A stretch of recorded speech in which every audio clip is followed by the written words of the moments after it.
So we've had some difficulty connecting with each other, so I decided to put together a short video to explain a few of my favorite community building tools. Um, Please bear in mind that we can discuss the contents here more in detail when we are able to connect, but for now I wanted to provide you with a few basic ideas and concepts about building community in your online classroom. In doing so, I'll attempt to link to at least one tool of the phases of learner engagement as described by Conrad and Davidson. So here goes. The first phase is as the phase where the learner is a newcomer and instructor is a social negotiator. This is lasts from about the first to the second week, and this process is where the instructor basically helps the learners get to know one another, describes expectations, provides course orientation, and then provides a few icebreakers for basically so students get to know one another. The next phase is the learner is more of a cooperator, the instructor is more of an instructional engineer. This happens around weeks 3 and 4. During this phase, you have learners pairing off with one another and working in dyads, working on activities that promote critical thinking, reflection, and sharing of ideas. They'll do some peer review of each other's work and offer critiques. Then phase 3, learner's more of a collaborator, instructor's more facilitator, and this is around week 5 and 6. Instructor provides activities that require small groups to collaborate and solve problems and reflect on their experiences. And then week 4, learner is more of an initiator and a partner, and instructor is more of a community member and challenger. And this happens around from week 7 on to week 16. And these are activities that the learners design and learners lead. And these produce discussions between the groups and within the groups, and often result into larger group presentations and projects and learner facilitated discussions. So moving more into a little bit more description on phase 1, this was as I mentioned, this is want to break the ice somehow to make newcomers feel welcome to the course, feel more at ease with the course, but also with you and with the others in the course. Um, I want to point out, though, this is probably one of the most important activities that you will do the whole semester because this really lays the foundation for the community. And so I repeat this: do not rush or diminish the importance of this initial phase. That said, you'll want to select a few activities that will allow learners to feel comfortable with each other and to feel accepted, respected, and supported. Here, you as the instructor will provide your expectations to students as well as orientation from the course. So just a checklist that you may want to consider, and this is also in the Conrad and Davidson book that we've been using. You want to make sure the activities are fun and non-threatening. They're person-focused, not content-focused. It requires learners to read one another's entries. It requires learners to find something in common with at least 10% of the learning community, and it requires students to be imaginative and express genuine emotions or openness. And the last, just make sure that they're responding, or that you require that they respond to one another. So one of my favorite activities from the phase 1 is community building tools is called a snowball activity. This exercise basically begins with one person entering some basic information about themselves, which can include personal interests, background, education, or career goals, for example. From here, a second person provides information about him or herself while commenting on one thing they found in common with the previous or the first person. Then the third person then repeats this process, followed by the rest of the class, resulting in a snowballing effect of students engaging with each other in ways that allow them to connect with each other's common interests and things they found they have in common with each other.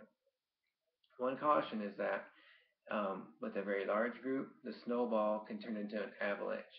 So it is recommended that this activity be limited to groups of no more than 10. And the next activity you may opt as well for students to post their introductions on YouTube or video webcast sites. So moving on to phase 2, working in pairs. Um, this is where students have established an appropriate climate for engagement. Um, Once they do that, and they can move into phase 2, where students will do exchanges that are more academic. In this phase, they'll also work within a partner in critical thinking activities, reflection, and sharing of ideas. Some examples of these activities may involve peer reviews of submitted work and providing feedback on the work that they've submitted. A checklist that's provided by Botcher and Conrad related to peer partnership activities. First is the activity academically oriented. It needs to be content focused. It needs to require learners to read one another's entries. Requires that they express what they agreed with or liked about each other's work, as well as express what they would improve in each other's work. So one of my favorite phase 2 community building tools is called the Contest of the Week exercise. In this activity, it works best as a blog where students work with a partner to gather additional information related to a topic in the course. Um, this can be assigned on a weekly or periodic basis. Together, the pair will locate a website, or could be a few websites, of a national organization that relates to the topic. The group will post the URL of the organization, as well as provide a brief description of the organization. A second contest could be to identify a celebrity, a politician, or a renowned citizen activist whose name is associated with the organization. This activity can be used on a weekly or periodic basis and varied according to topic. To increase engagement and that students are actually reading the posts, you'll want to be sure that you require students not post a duplicate description of a previously posted organization. For extra credit, you may require that students post a comment or reflection of, say, 4 to 5 postings. So the phase 3 is an activity where, or the phase where they work in groups. So after they complete the paired partner activities, the next phase involves combining the paired groups into larger groups or teams. But one thing you want to keep in mind is if 2 students didn't work well together, you may choose to assign them to different groups. But if they do, then by all means keep them together and allow the pairs to continue developing their collaboration. So a checklist for an effective team activity does the activity consist of more than just questions and answers? Is it content focused? It should require learners to respond to each other and build on one another's thoughts. It should require team members to demonstrate critical thinking.